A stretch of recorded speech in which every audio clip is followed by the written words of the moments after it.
Recently, I was playing the climax of Kingdom Hearts 3, and really enjoying it at that. The organization fights with your teammates were exceptional. Roxas' return nearly brought me to tears. Seeing this character, who I saw so much of my internal struggle in, come back and finally take a stand, it meant so much to me. So, there I was. My investment and emotional engagement off the charts. And then...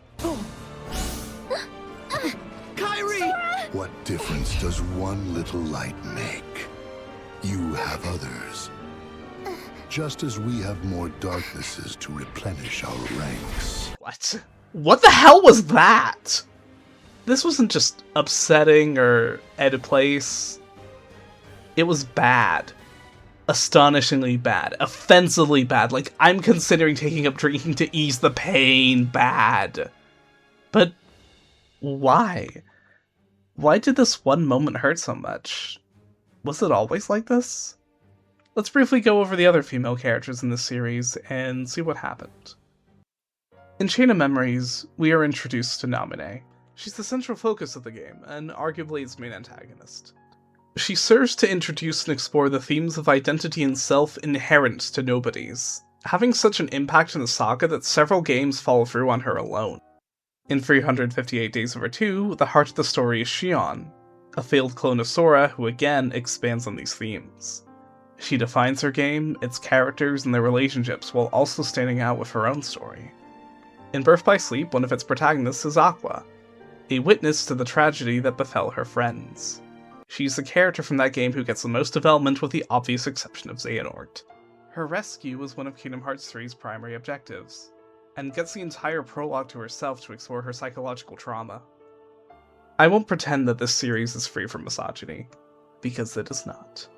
What I will say is that Kingdom Hearts makes a serious effort with its female protagonists, and you can see improvements jumping from one to the next. Everyone is handled with at least some semblance of care, except for Kairi. Kairi was introduced as the third friend of the island trio. She had a mischievous personality which made her endearing, primarily serving as a love interest for Sora, and a literal princess to save, and that's about it for the first game. In Game 2, she gets the honor of being a damsel. Again. But hang on. Riku gives her a Keyblade of her own. Will she finally stand on her own 2 feet? And never mind, she's shafted out of the final battle. Dream Drop Distance teases her. Yes, teases her, taking the Mark of Mastery. I guess she wasn't allowed to do it in the game itself. In Kingdom Hearts 3, Kairi trains off-screen with Axel. I do actually like their dynamic a fair bit, but it would have been nice for this to be playable, or, I don't know, at least shown? At most, we just see them interact? I digress. In the final battle, with all the warriors of light assembled, Kairi gets to join you, in a singular battle, before getting her wrist grabbed and made to damsel once more. I looked for some vodka to wash down my disappointment, and I found Kairi stuffed in the refrigerator. I cannot stress my anger and disappointment towards the scene. If Kairi fought and lost, that would have been one thing. Failing to defeat the villain and being captured is perfectly reasonable. We know what Xehanort is capable of. But no! A grab to the wrist is all it takes to disable our heroine. It's misogynistic, it's careless, and I'll come out and say it, it's bad writing.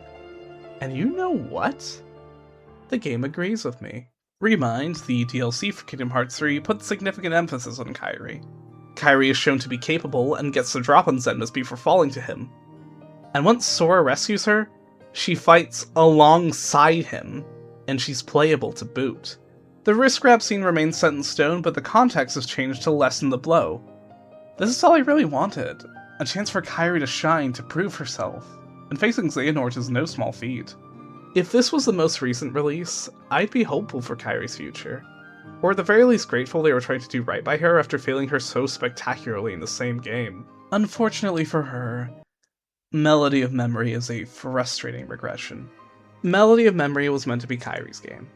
She's on the chair, she's front and center in the box, and she spends most of her game narrating events in past games and not even a character among the playable trios. When you finally do play as her, Xehanort makes a jobber out of her, Sora takes her place in the finale because God forbid the story's heroine gets a fight of her own, and she's not allowed to go to Quadrata because her training is incomplete. Yeah, because it helped so much last time. If they wanted to have a moment where Sora tried to reach Kairi to help her, you know what they could have done? Give her his Keyblade.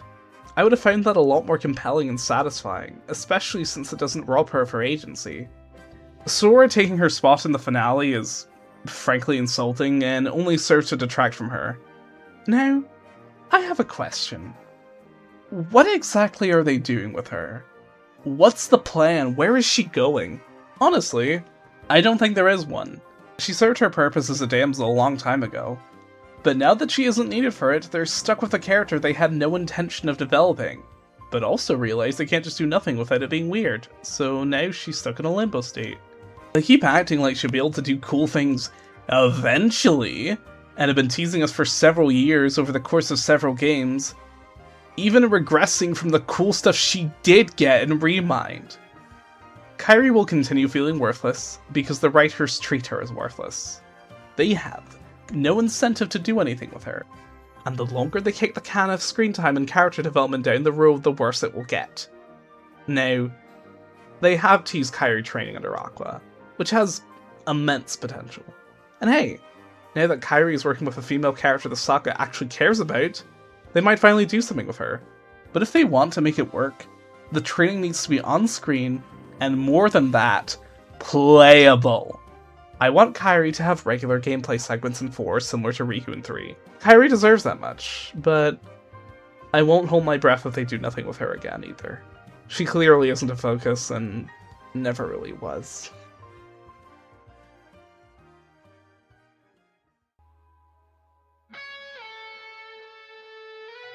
You and I, there's a new land, angels in flight, my sanctuary, yeah, where fears and lies melt away, music will die. What's left of me now?